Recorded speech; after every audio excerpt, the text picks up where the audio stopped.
আমরা খালেদা জিয়াকে তারেককে দেশ থেকে এই ক্ষমতার থেকে তাড়ালাম কেন?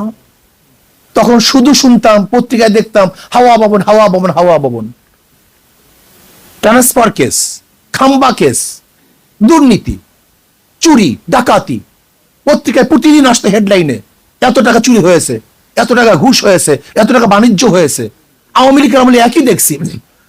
যদি আবারও সেই বিএনপিকে ক্ষমতা আনার জন্য আমাদের দেশের শিক্ষিত সমাজ, নীতিবান সমাজ কথা বলে, তাহলে আমরা তাদেরকে কি বলতে পারি? আমাকে বলুন, আমরা কি বলতে পারি?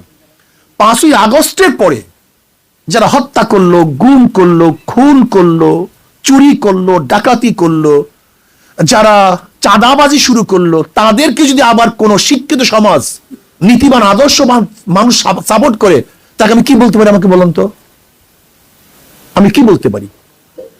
আমি বিশ্বাস করি আমাদের সবচেয়ে বড়